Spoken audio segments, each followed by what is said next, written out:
ಇದು ಇಷ್ಟೆಲ್ಲ ಆಗಕ್ಕೆ ಮುಖ್ಯವಾಗಿ ಕಾರಣ ಅಂತ ಹೇಳಿದ್ರೆ ಇದು ಸಿನಿಮಾ ನಾಟಕದಲ್ಲೆಲ್ಲ ಬಂದು ಯಕ್ಷಗಾನದಲ್ಲಿ ಕೂಡ ಬಂದು ಇದು ಯಾರು ಮಾಡಿದ್ರೆ ಆಗ್ತದೆ ಅಂತ ಹೇಳಿ ಅದು ಬಂದು ಬಿಟ್ಟಿದೆ. ಈ ದೈವಾರಾಧನೆ ಅನ್ನೋದು ಬರೇ ಒಂದು ವರ್ಗಕ್ಕೆ ಸೀಮಿತ ಅಲ್ಲ, ಅದು ನಮ್ಮ ತುಳುನಾಡಿನ ಸಮಸ್ತ ವರ್ಗಕ್ಕೆ ಒಂದು ಸೀಮಿತವಾದಂಥ ಒಂದು ದೈವಾರಾಧನಾ ಕಲೆ.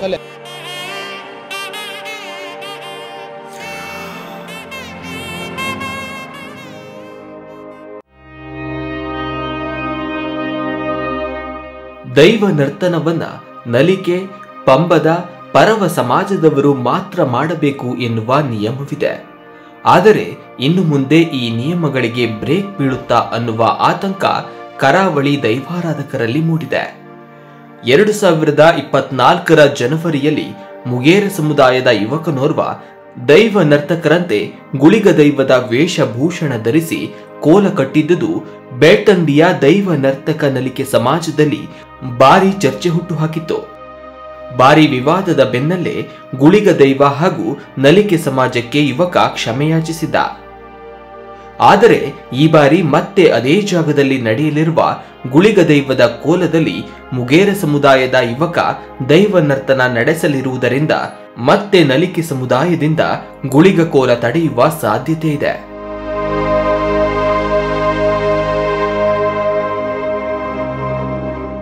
ಹೀಗಾಗಿ ಬೆಳ್ತಂಗಡಿ ಕೋರ್ಟ್ ಮೆಟ್ಟಿಲೇರಿದ ಉದ್ಭವ ಶ್ರೀ ಆದಿಲಿಂಗೇಶ್ವರ ಸೇವಾ ಟ್ರಸ್ಟ್ ನಲಿಕೆ ಸಮಾಜ ಸೇವಾ ಸಂಘದ ವಿರುದ್ಧ ಕೋರ್ಟ್ನಲ್ಲಿ ಖಾಸಗಿ ದೂರು ನೀಡಿತು.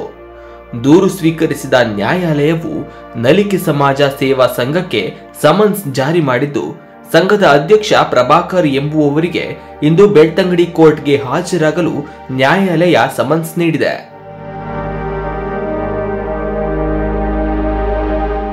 ಸದ್ಯ ತುಳುನಾಡಿನಲ್ಲಿ ಕೋರ್ಟ್ ಮೆಟ್ಟಿಲೇರುವ ಮೂಲಕ ದೈವಾರಾಧನೆ ವಿವಾದ ಮತ್ತಷ್ಟು ಉಲ್ಬಣಗೊಂಡಿದ್ದು, ಈ ಹಿಂದೆ ನಲಿಕೆ ಸಮಾಜವು ಸಿನಿಮಾಗಳಲ್ಲೂ ನಟರು ದೈವ ನರ್ತನ ಮಾಡುವುದನ್ನ ವಿರೋಧಿಸಿತ್ತು. ಇದೀಗ ಕೋರ್ಟ್ ತೀರ್ಮಾನದ ಮೇಲೆ ಇಡೀ ದೈವಾರಾಧಕರ ಚಿತ್ತ ನಿಂತಿದೆ.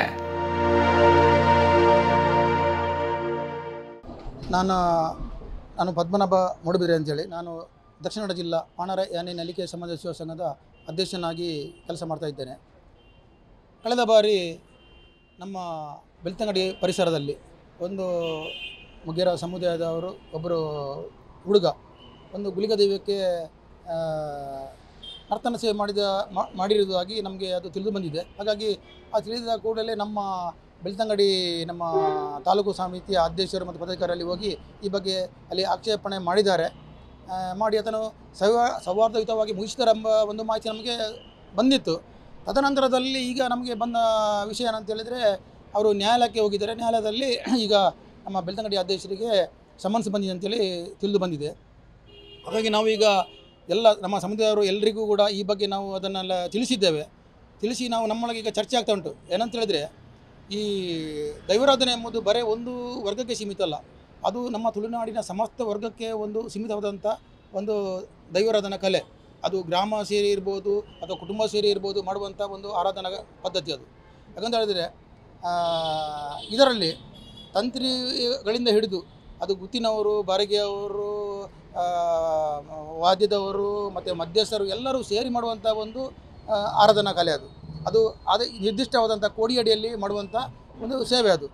ಇದರಲ್ಲಿ ನಾವು ಎಲ್ಲರೂ ಸೇರುವಾಗ ಇದಕ್ಕೆ ಸಂಬಂಧ ಪಡೆದ ಒಬ್ಬ ವ್ಯಕ್ತಿ ಮಾಡಿದ್ದಾರೆ ಅಂತ ಹೇಳಿದರೆ ಅದು ನಮಗೆ ಸ್ವಲ್ಪ ಭಾಳ ನೋವಾಗಿದೆ. ಯಾಕಂದರೆ ಅದೇ ಇದು ನಮ್ಮ ಈಗಲೇ ನಮ್ಮ ಜನರಿಗೆ ಇಂದಿನ ಈ ಯುವ ಸಮುದಾಯಕ್ಕೆ ದೈವಾರಾಧನೆ ಎಂಬುದು ಈಗಲೇ ಸ್ವಲ್ಪ ನಂಬಿಕೆ ಇಲ್ಲ. ಹಾಗಾಗಿ ಅದನ್ನಂದರೆ ಸಿನಿಮಾದಲ್ಲಿ ಬಂದ ಮೇಲೆ, ನಾಟಕದಲ್ಲಿ ಬಂದ ಒಂಥರ ಬೇರೆ ರೀತಿಯಲ್ಲಿ ನೋಡ್ತಾ ಇದ್ದಾರೆ. ಆಗಿರುವಾಗ ಅದೊಂದು ಅಷ್ಟು ಹಿರಿಯರಿಂದ ಅನಾದಿ ಕಾಲದಿಂದ ಸಾವಿರಾರು ವರ್ಷಗಳ ಇತಿಹಾಸ ಇದೆ.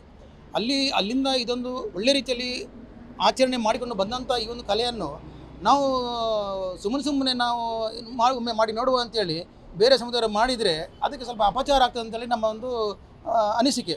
ಯಾಕಂತ ಹೇಳಿದರೆ ಇದು ಇನ್ನಷ್ಟು 1000 ವರ್ಷ ಕಾಲ ಇದು ಉಳಿಬೇಕು, ಮುಂದಿನ ಜನಾಂಗಕ್ಕೆ ಗೊತ್ತಾಗಬೇಕು ದೈವಾರಾಧನೆ ಅಂದರೆ ಏನು, ಯಾರೆಲ್ಲ ಸೇರಿ ಇದನ್ನು ಮಾಡ್ತಾರೆ, ಇದರಿಂದ ನಮಗೆ ಏನು ಒಳ್ಳೆಯದಾಗ್ತದೆ ಎಂಬುದಾಗಿ ತಿಳಿಬೇಕು. ಯಾಕಂತ ಹೇಳಿದ್ರೆ ಉದಾಹರಣೆಗೆ ನಾನು ಹೇಳೋದಾದರೆ ಅದೆಷ್ಟೋ ಕೆಲವು ನಟರಿದ್ದಾರೆ, ಸಿನಿಮಾ ನಟರು ಇದ್ದಾರೆ, ಅವರು ಕೂಡ ಇದರ ಬಗ್ಗೆ ಭಾಳಷ್ಟು ಭಕ್ತಿಯಿಂದ ಬಂದು ಇಲ್ಲಿ ಸೇವೆ ಮಾಡೋದು ಎಲ್ಲರಿಗೂ ತಿಳಿದ ವಿಚಾರ.